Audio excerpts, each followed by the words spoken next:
Another powerful thing that you can do with LinkedIn is seek endorsements. Does anybody here have recommendations from people on LinkedIn? Great. Sure, given some. Yeah. So here's the thing about recommendations. Does anybody here use Yelp? Any Yelpers in the room? But by name, not company. Okay. Well, the concept of Yelp is a third-party social endorsement, right, essentially. Or you go onto eBay and you're going to buy something and you see that that eBay seller is a power seller and there's 5 stars next to that person's name and da-da-da-da-da. What you're trying to do online is figure out, can I trust this person and do other people trust them, so maybe I should trust them as well. So when you have online recommendations on your profile, it's a third-party endorsement, a social statement from others about your services, what you're all about, coming from them. And it's far more powerful to the reader than it is for me to be broadcasting or tooting my own horn accordingly. So one of the best ways I've learned is to go looking for pretty blonde women on LinkedIn. No, well, they have restrictions on that too. Yes, they are. Try that. See what you come up with there. There's something called the law of reciprocity. So if you want recommendations, give them first, and then ask for a recommendation after you've given one.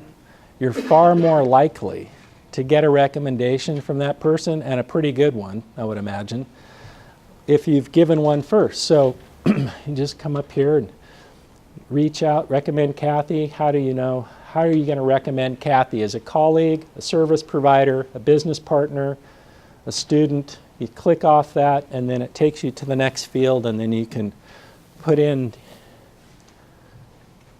what you'd like to say about that person. Then you can view it, edit it before you send it off, send it out. So the basis of the recommendation under relationship, your title at the time, Kathy's title at the time, and then this is where you put in your copy and send it out.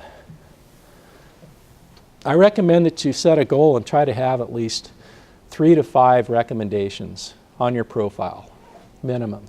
More is better. Also, unlike Yelp, when I recommend Kathy, it sends a notice to Kathy. Kathy's going to say, or LinkedIn says, Pete's recommending you on LinkedIn. Here's what it says.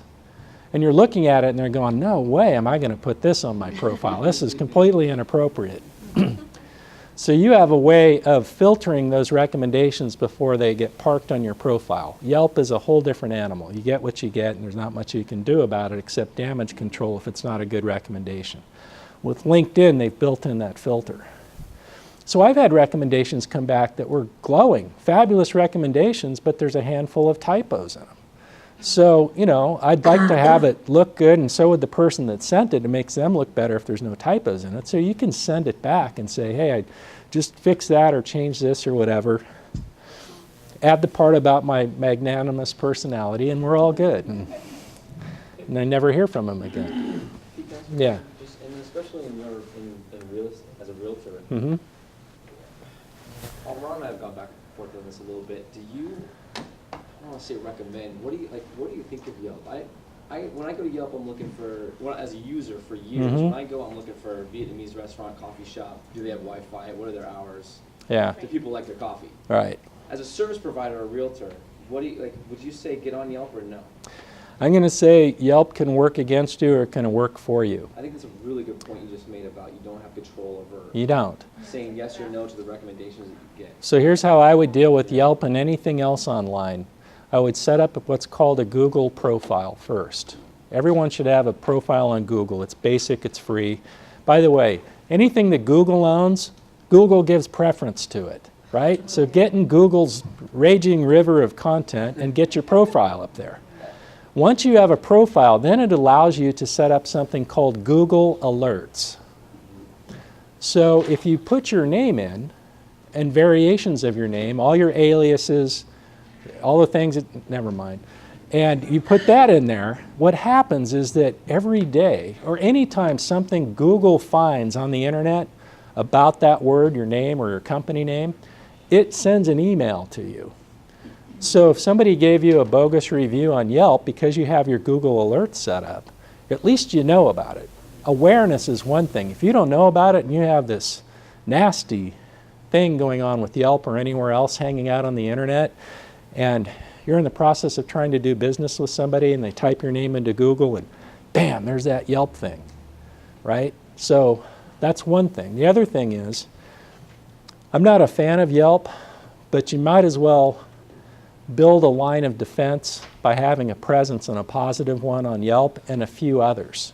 If you're going to play this game of recommendations, then don't just be one place, be everywhere. Because if you do get that one bad recommendation and you can't kill it, then because it will appear to be an anomaly, because you have 13 positive recommendations on LinkedIn, you have 16 on Zillow, you have 24 on Active Rain.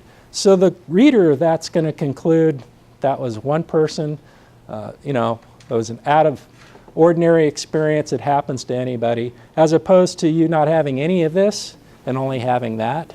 You've left yourself exposed to where the reader might think, well, maybe that person's all about that every time. So, Don, you had a question. Another strategy that's not a bad idea to employ, depending on which field you're in, is to have a separate site that you build yourself specifically for regular referrals or feedback. Mm-hmm. So that you can essentially, the rule of any business is to obviously get good feedback, but inevitably you're going to run into a landmine somewhere along the line. And it's how you respond to it. Like, there's some notable online companies that have actually built their business off the back of transparency. And so it's how you deal with problems. I think everybody acknowledges you're going to have problems at some point. It's just the nature of the world. The question is, how do you deal when they crop up? And if you can show transparency in how you fixed it and made it right for that person, if at all possible, because you attempted to do it, and people will respect that as well. Right, and that's a strategy too. The other thing is having such a large digital footprint. When someone does a search for you online on Google, that Yelp thing is on page 16, because on all the 15 pages that precede it, from all the stuff that you've learned here and elsewhere, they're not even going to see it anyway.